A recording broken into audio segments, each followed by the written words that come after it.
ಹಣೆ ಬಾರನ ಬದಲಿಸಿ ತನ್ನ ಇಚ್ಛೆಯಂತೆ ಬರ್ಕೋತಾಳೆ ಈ ಶರ್ಮಿಳಾ. ಈ ತಾಂತ್ರಿಕ ಯುಗದಲ್ಲಿ ಹೇಗೆ ಬದುಕಬೇಕು ಎಂಬುದನ್ನ ಚೆನ್ನಾಗಿ ಅರ್ಥ ಮಾಡ್ಕೊಂಡಿರೋಳು ನಾನು.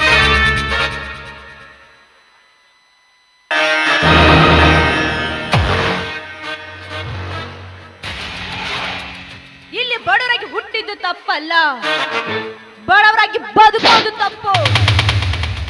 ಕೈ ಕಟ್ಟಿ ಕುಳಿತರೆ ಶ್ರೀಮಂತಿಕೆ ಬರೋದಿಲ್ಲ. ಒಂದು ತಲೆ ಹಿಡಿಬೇಕು, ಇಲ್ಲ ತಲೆ ಹೊಡಿ.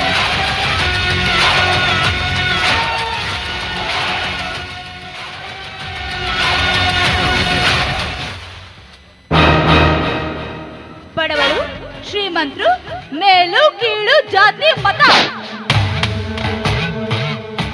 ಇವು ಎಲ್ಲವನ್ನು ಪಕ್ಕ ಅನುಭವಿಸಿ ಬಂದಿರೋಳು ನಾನು.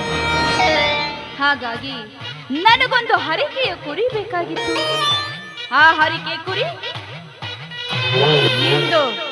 ಇಂದು ಈ ಮಹತ್ವ. This is real life.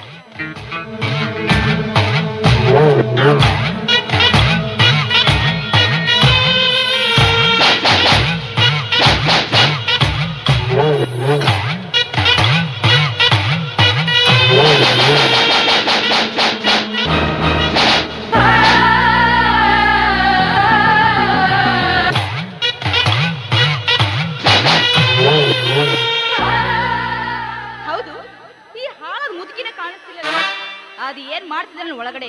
ಮುದುಕಿ,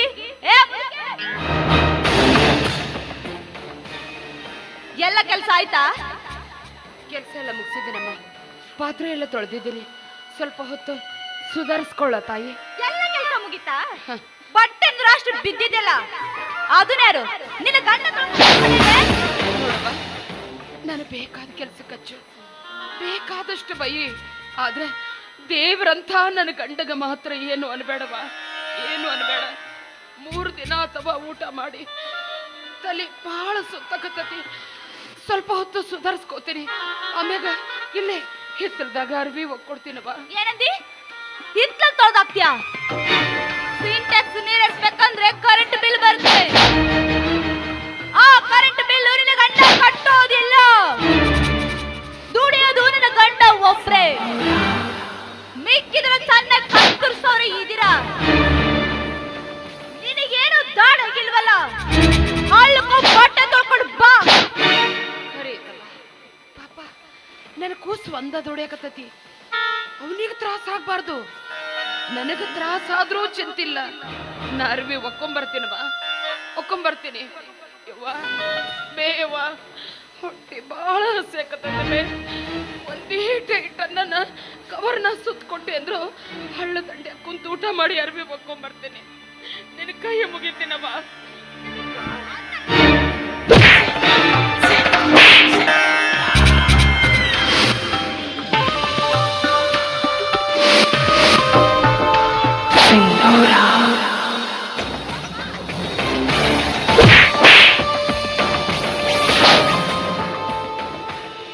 ಕತ್ತೆಗೆ ಲೆದ್ದೆಪೇಟೆ ಬಿದ್ದಾಗ್ಲೇ ಬುದ್ಧಿ ಕಲಿಯೋದು.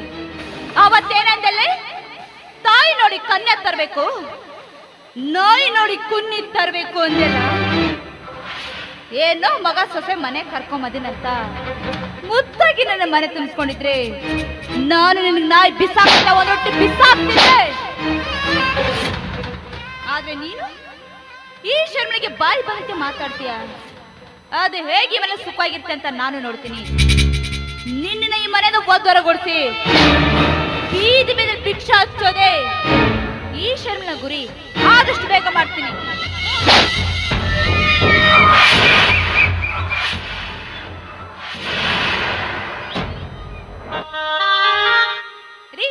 ಎಷ್ಟೊಂದು ಡೌಟ್ ಬಿಟ್ಟಿದ್ರಲ್ಲ ಕಾರಲ್ಲಿ ರೇಸ್ ಹಾಕೊಳ್ಳಿ ಅಂತ ನಾನು ನಿಮ್ಗೆ ಎಷ್ಟು ಸಲ ಹೇಳ್ಬೇಕು? ನೀವಂದ್ರೆ ಮಾತೇ ಕೇಳಿದಿಲ್ಲ ಅಂತೀರಾ. ಇರಿ, ನಾನು ಯಾರು ಡ್ರೈವರ್ ನೋಡ್ತೀನಿ. ಕಾರ್ ಗಾಡಿ ಡ್ರೈವರ್ನ ನೇಮಕ ಮಾಡಿದ್ದೀನಿ. ಹೌದು, ಏನ್ ಮುಂದೆ ಕಾರ್ ಗಾಡಿನ ಎಲ್ಲಿ ಬೇಕಾದ್ರೂ ಹೋಗ್ಬೋದು ಚಿನ್ನ. ನಿಜವಾಗ್ಲು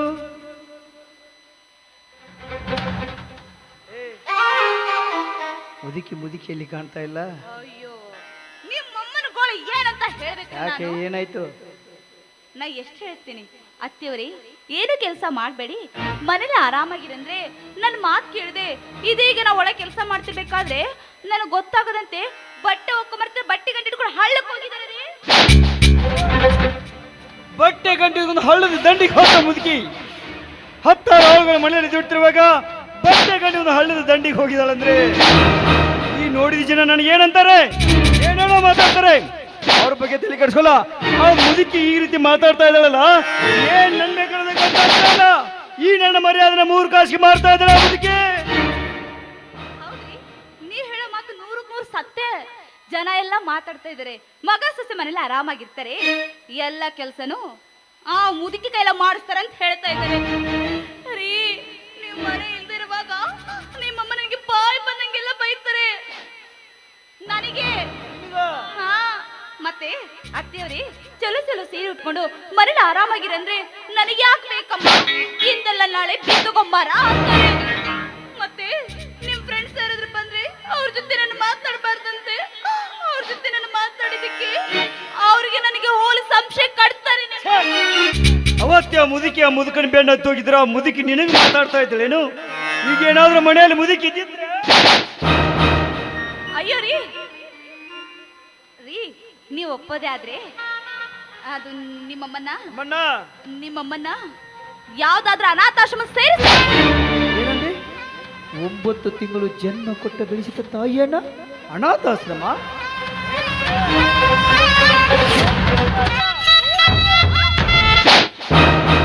ಆದಷ್ಟು ಬೇಗ ಕೆಲಸ ನಾನೇ ಮಾಡ್ತೇನೆ. ಅಯ್ಯೋ, ಎಂತ ಒಳ್ಳೆ ಗಂಡರಿ ನೀವು. ಹೌದು ಅಲ್ಲ, ಹೊಟ್ಟಿ ತಳ ಹಾಕ್ತಾ ಇದೆ. ಏನ್ ಮಾಡಿದೆ ಟಿಫನು? ನಿಮಗೆ ಇಷ್ಟ ಅಂತ ಪೊಂಗಲ್ ಮಾಡಿಟ್ಟಿರಿ. ಪೊಂಗಲ್ಲ? ಹಾಗಾದ್ರೆ ಬೇಗ ಬಂದ್ಬಿಡು. ಹಲೋ, ಹಾ, ಅರ್ಜೆಂಟಾಗಿ ಬರ್ಬೇಕಾ? ಅಲ್ಲ ಕಣೋ, ನನ್ನ ಟಿಫನ್ ಮಾಡೋ ಸಮಯ ಇದು, ಬರಬೇಕಾ? ಖಂಡಿತ ಬರ್ತೇನೆ. ಹಾ, ಎಸ್, ಓಕೆ ಓಕೆ. ಸ್ನೇಹಿತ ಫೋನ್ ಮಾಡಿದ್ದಾನೆ, ಅದಕ್ಕೆ ಬಿಸ್ನೆಸ್ ಬಗ್ಗೆ ಸ್ವಲ್ಪ ಮೀಟಿಂಗ್ ಇದೆ, ಹಾಗೆ ಹೋಗಿ ಬಂದ್ಬಿಡ್ಲಾ? ರೀ, ಸ್ವಲ್ಪ ಟಿಫನ್ ಮಾಡ್ಕೊಂಡ್ಬಿಟ್ಟು ಹೋಗ್ರಿ. ಅಲ್ಲ ಕಣೆ, ಮೊದಲು ಬಿಸ್ನೆಸ್. ಬರ್ತೀನಿ.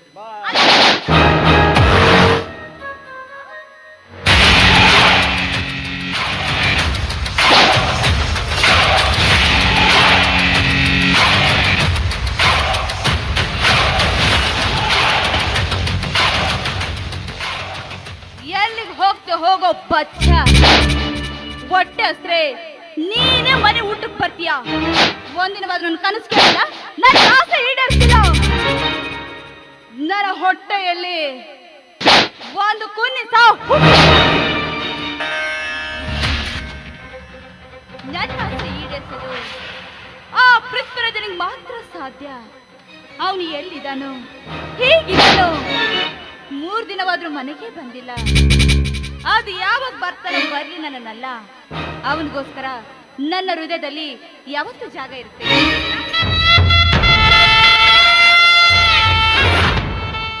ಏನು ಈ ಮುತ್ಕಿ ಬಟ್ಟೆ ಗಂಟು ಒಯ್ದು ಬರಿಗೆಲ್ಲ ಬರ್ತಿದಾರಲ್ಲ, ಅದು ಏನ್ ಮಾಡ್ತಾರೆ? ಏನು ಬಟ್ಟೆ ಗಂಟು ಒಯ್ದು ಬರಿಗೆಲ್ಲ ಬರ್ತಾ ಇದೆಯಲ್ಲ, ಬಟ್ಟೆ ಗಂಟೆ ಏನ್ ಮಾಡ್ದೆ? ಅರವಿ ಬಗ್ಗೆನಂತ ಹಳ್ಳಕ್ಕೇನೋ ಹೋದ್ನವ. ಮುಂದೇನಾಯ್ತು ಹೇಳು. ಅದ್ರ ತಲೆ ಸುತ್ತ ಬಂದು ಹಳ್ಳ ದಂಡೆ ಬಿದ್ಬಿಟ್ಟೆ. ತಲೆ ಮೇಗಿನ ಅರವಿ ಗಂಟು ಹಳ್ಳದ ನೀರಾಗ ತೇಲ್ಕೊಂಡು ಹೋಗ್ಬಿಡ್ತವ. ಅಯ್ಯಯ್ಯಯ್ಯಯ್ಯಯ್ಯಯ್ಯೋ! ಅದ್ರ ಚಲೋ ಚಲೋ ಸೀರೆ, ನನ್ನ ಗಂಡನ ಪ್ಯಾಂಟು ಎಲ್ಲ ಒಳಗೆ ಹಾಕ್ಬಿಟ್ಟಿದ್ದೀನ.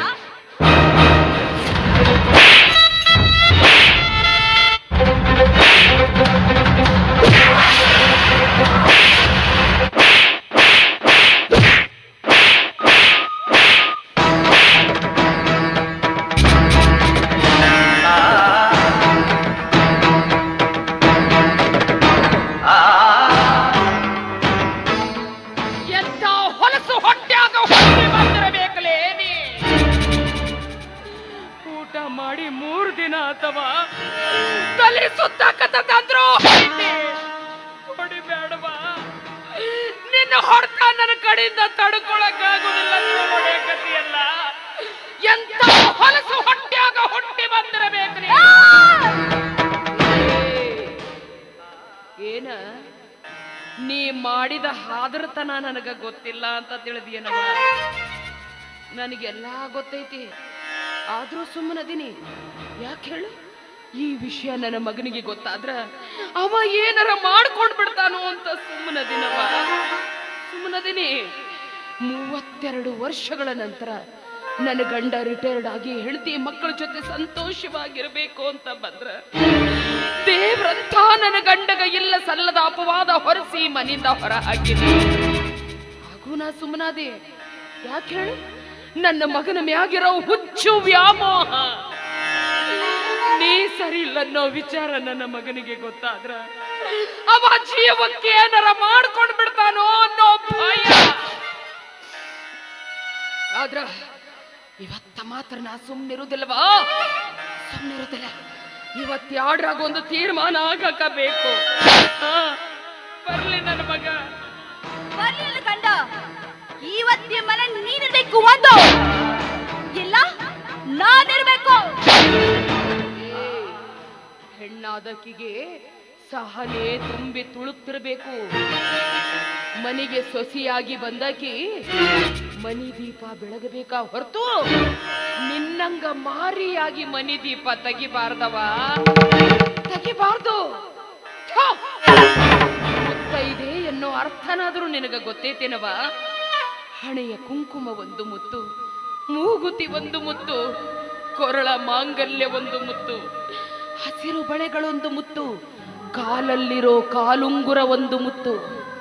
ಈ 5 ಮುತ್ತುಗಳನ್ನ ಹೊತ್ತು ತರುವ ಬಳೆ ನಿಜವಾದ ಮುತ್ತೈದೆ. ಶಾಸ್ತ್ರ ಸಂಪ್ರದಾಯ ನಿನಗ ಗೊತ್ತಿದ್ದಿದ್ರ ನೀ ಹಿಂಗ ಮಾತಾಡ್ತಿದ್ದಿಲ್ಲವಾ? ಹಿಂಗ ಮಾತಾಡ್ತಿದ್ದಿಲ್ಲ. ಮುಚ್ಕೊಳ್ಳೆ ಬಾಯಿ. ಮಾತಿದ್ರೆ ಸಾಕು. ಶಾಸ್ತ್ರ ಸಂಪ್ರದಾಯ ಹೇಳ್ತಿಯಲ್ಲ, ಬೆಂಕಿ ಹಚ್ಚಿ ನಿನ್ನ ಗೊಡ್ಡು ಸಂಪ್ರದಾಯಕ್ಕೆ. ಮುಚ್ಚೆ ಬಾಯಿ. ಶಾಸ್ತ್ರ ಸಂಪ್ರದಾಯ ಅಂದ್ರೆ ಏನು ಅಂತ ತಿಳಿದಿಯವ? ಗುರು ಹಿರಿಯರೆಲ್ಲರೂ ಸೇರಿ ಕೈ ಮ್ಯಾಗ ಕೈ ಇಟ್ಟು ಹಾಲು ಹಾಕಿ ಅಕ್ಷತೆ ಹಾಕಿ ಗಂಡು ಹೆಣ್ಣು ಜೊತೆ ಮ್ಯಾಗ ನಿಂತು ಅರುಂಧತಿ ನಕ್ಷತ್ರ ನೋಡಿ 7 ಹೆಜ್ಜೆಗಳ ಸಪ್ತಪದಿ ತುಳಿದು ಗಂಡನ ಮನೆಗೆ ಬಲಗಾಲಿಟ್ಟು ಬರ್ತಾಳಲ್ಲ, ಅಥವಾ 7 ಹೆಜ್ಜೆಗಳ ಸಪ್ತಪದಿ ಅಂದ್ರ ಅದರ ಅರ್ಥ ಏನು ಅಂತ ನಿನಗೇನಾರ ಗೊತ್ತೈತೇನವ? ಕಾರ್ಯೇಶು ದಾಸಿ, ಕರುಣೇಶು ಮಂತ್ರಿ, ಭೋಜೇಶು ಮಾತಾ, ರೂಪೇಶು ಲಕ್ಷ್ಮಿ, ಶಯನೇಶು ರಂಭಾ, ಕ್ಷಮಯಾ ಧರಿತ್ರಿ. ಅಂದ್ರ ಧರ್ಮದಲ್ಲಾಗ್ಲಿ ಧನದಲ್ಲಾಗ್ಲಿ ವ್ಯಾಮೋಹದಲ್ಲೇ ಆಗ್ಲಿ ಗಂಡನ ಕಷ್ಟ ಸುಖದಾಗ ಭಾಗಿಯಾಗಿ ಸದಾ ಅವನಿಗೆ ಬೆನ್ನೆಲುಬಾಗಿರ್ತಾಳಲ್ಲ, ಅಕ್ಕಿಗಂತಾರವ ಕಾರ್ಯೇಶು ದಾಸಿ. ಇನ್ನ ಕರುಣೇಶು ಮಂತ್ರಿ ಅಂದ್ರ ಗಂಡ ಏನೇ ತಪ್ಪು ಮಾಡಿರ್ಲಿ ಅವನಿಗೆ ತಿದ್ದಿ ಬುದ್ಧಿ ಹೇಳಿ ಸರಿದಾರಿಗೆ ತರ್ತಾಳಲ್ಲ, ಅಕ್ಕಿಗಂತಾರವ ಕರುಣೇಶು ಮಂತ್ರಿ ಅಂತ. ಇನ್ನ ಭೋಜೇಶು ಮಾತಾ ಅಂದ್ರ ಹೊಟ್ಟಿ ಹಸದ ಮನೆಗೆ ಯಾರೇ ಬರ್ಲಿ ಅವ್ರಿಗೆ ತಾಯಿ ಸ್ಥಾನದಾಗ ನಿಂತು ಹೊಟ್ಟಿ ತುಂಬಾ ಊಟ ಮಾಡಿಸಿ ಮನೆಯಿಂದ ಬೀಳ್ಕೊಡ್ತಾಳಲ್ಲ, ಅಕ್ಕಿಗಂತಾರವ ಭೋಜೇಶು ಮಾತಾ ಅಂತ. ಇನ್ನ ರೂಪೇಶು ಲಕ್ಷ್ಮಿ ಅಂದ್ರ ಹಣೆ ತುಂಬಾ ಕುಂಕುಮ ಇಟ್ಕೊಂಡು ಕೆನ್ನೆ ತುಂಬಾ ಅರಿಶಿನ ಬಳ್ಕೊಂಡು ಮನೆ ದೀಪ ಅಂಡಿಸಿ ನಗನಗ್ತಾ ಓಡಾಡ್ಕೊಂಡಿರ್ತಾಳಲ್ಲ, ಅಕ್ಕಿಗಂತಾರವ ರೂಪೇಶು ಲಕ್ಷ್ಮಿ ಅಂತ. ಇನ್ನ ಶಯನೇಶು ರಂಭಾ ಅಂದ್ರ ಅಕ್ಕಿ ತನ್ನ ಗಂಡನ ಕಣ್ಣಿಗೆ ಮಾತ್ರ ಸುಂದರವಾಗಿ ಕಾಣಬೇಕು. ಅದಕ್ಕೆ ಅಕ್ಕಿಗಂತಾರ ಶಯನೇಶು ರಂಭಾ ಅಂತ. ಇನ್ನ ಕ್ಷಮಯಾ ಧರಿತ್ರಿ ಅಂದ್ರ ಅಣ್ಣ ತಮ್ಮ ಅಕ್ಕ ತಂಗಿ ಮನೆಯಾಗ ಯಾರು ಏನೇ ತಪ್ಪು ಮಾಡಿರ್ಲಿ ಅದನ್ನ ಹೊರ ಜಗತ್ತಿಗೆ ರಟ್ಟ ಮಾಡ್ದ ಕುಟ್ಟಾಗಿ ತನ್ನ ಹೊಟ್ಟೆಗಿಟ್ಕೊಂಡು ಹೊರ ಜಗತ್ತಿಗೆ ನಗನಗ್ತಾ ಜೀವನ ಸಾಗಿಸ್ತಾಳಲ್ಲ, ಅಕ್ಕಿಗಂತಾರವ ಕ್ಷಮಯಾ ಧರಿತ್ರಿ ಅಂತ. ಇದವ 7 ಹೆಜ್ಜೆಗಳ ಸಪ್ತಪದಿ ಅಂದ್ರ ಅದರ ಅರ್ಥ ಇದು. ಅದನ್ನ ಬಿಟ್ಟು ರಿಜಿಸ್ಟರ್ ಆಫೀಸ್ಗೆ ಹೋಗಿ ಮಾಲಿ ಬದಲಾಯಿಸ್ಕೊಂಡು ಕೊಳ್ಳಾಗ ತಾಳಿ ಹಾಕಿಸ್ಕೊಂಡು ಬಂದಿರೋ ನಿನಗೇನ ಗೊತ್ತು ನಮ್ಮ ಹಿಂದೂ ಸಂಪ್ರದಾಯ ಅಂದ್ರೆ ಏನು ಅಂತ? ಅದೆಷ್ಟು ಮಾತಾಡೆ. ಇವತ್ತು ನನ್ನ ಗಂಡ ಬರ್ಲಿ, ನಿನ್ನ ಮನೆಯ ಬಿಡ ಮಗಳ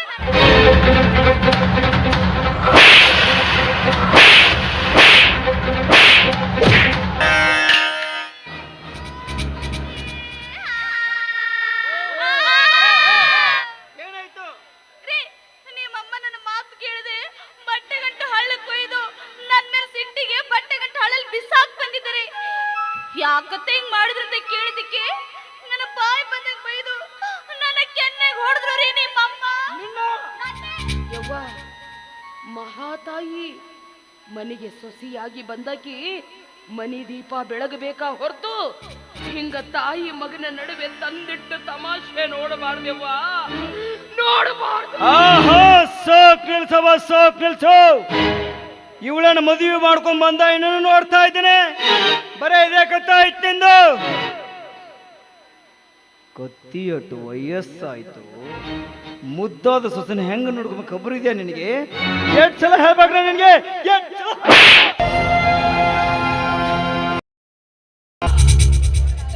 ನನ್ನ ಎದೆ ಹಾಲು ಕೊಟ್ಟು ನಿನ್ನ ಬೆಳೆಸೋದಕ್ಕೂ ನನ್ನ ಜನ್ಮ ಸಾರ್ಥಕಾತೋ ಯಪ್ಪ, ಸಾರ್ಥಕಾತೋ.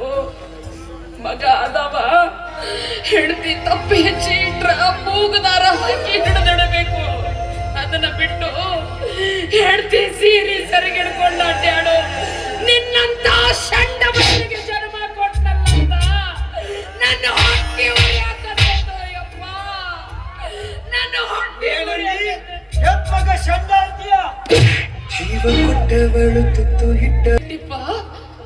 ಈ ತಾಯಿಯ ಋಣ ತೀರಿಸ್ಬಿಟ್ಟೆ. 9 ತಿಂಗಳು ಗರ್ಭ ಅನ್ನೋ ಈ ಕುಡಿಯೊಳಗ ನನ್ನ ಕರುಳನ್ನೇ ನಿನಗ ಮಾಲಿ ಮಾಡಿ ಹಾಕಿ ಭೂಮಿಗೆ ಕರೆತಂದಕ್ಕ ಸರಿಯಾದ ಶಿಕ್ಷೆ ಕೊಟ್ಟಿ ಅಯ್ಯಪ್ಪ, ಸರಿಯಾದ ಶಿಕ್ಷೆ ಕೊಟ್ಟಿ.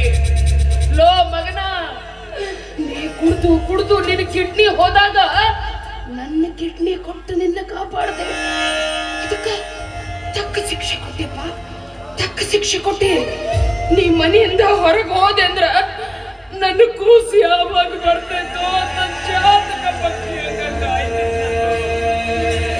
ಅದರ ಋಣನು ತೀರಿಸಿಬಿಟ್ಟೆಪ್ಪ, ಅದರ ಋಣನು ತೀರಿಸಿಬಿಟ್ಟೆ.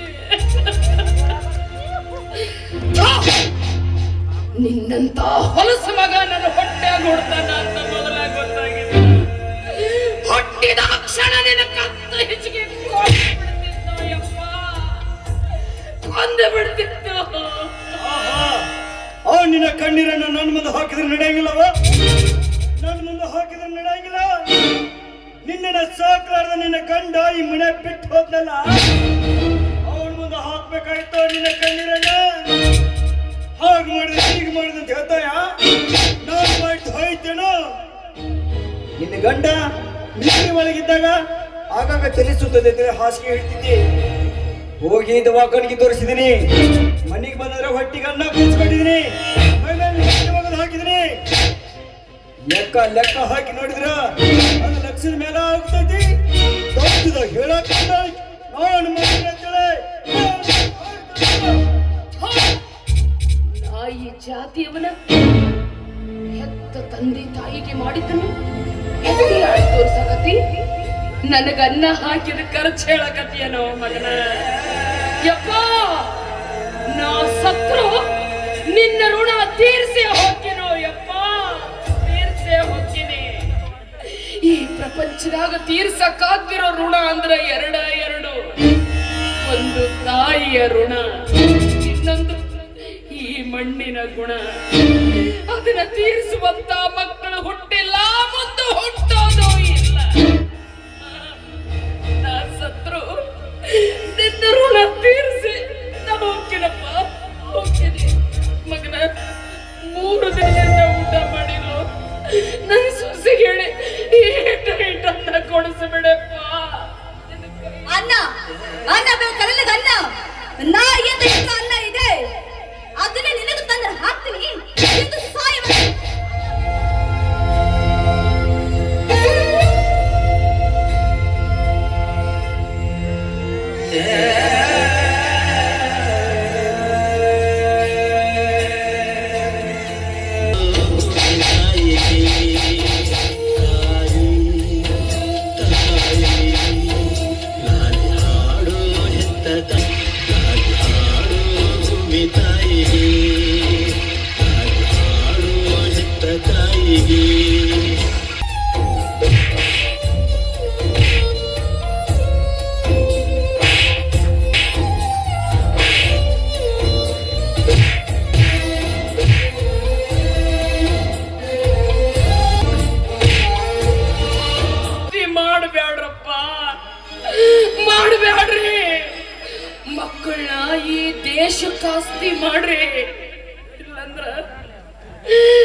ಒಂದು ಸ್ಥಿತಿ ನಿಮಗೆ ಬಂದರೂ ಬರಬಹುದು, ಬಂದರೂ ಬರಬಹುದು. ಅವ್ವ ಅಣ್ಣ 3 ದಿನದಿಂದ ಊಟ ಮಾಡಿಲ್ರಪ್ಪ, ಹೊಟ್ಟೆ ಬಹಳ ಆಸೆ ಕತ್ತತೆ. ಯಾರಾದ್ರೂ ಭಿಕ್ಷೆ ನೀಡಿ ಪುಣ್ಯ ಕಟ್ಟಿಕೊಂಡ್ರಪ್ಪ.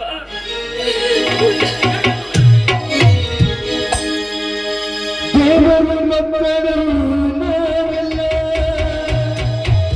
ಇರುವ ಧನಿಕ ಬೇರಿಲ್ಲ.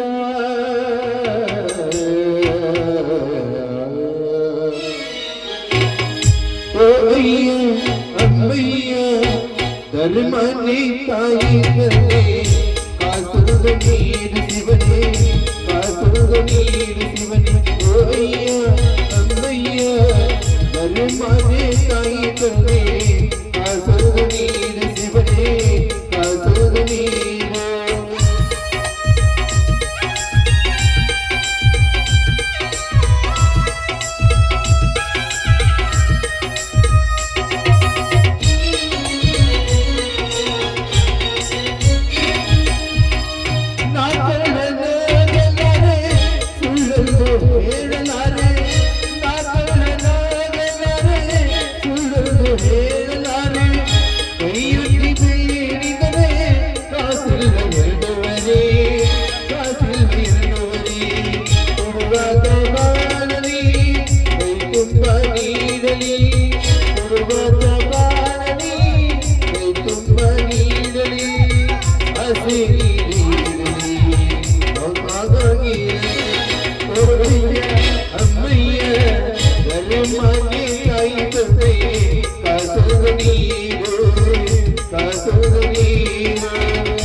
ನನ್ನ ಗಂಡನ ಹುಡ್ಕೊಂಡು ಹೋಗ್ತೀನಿ.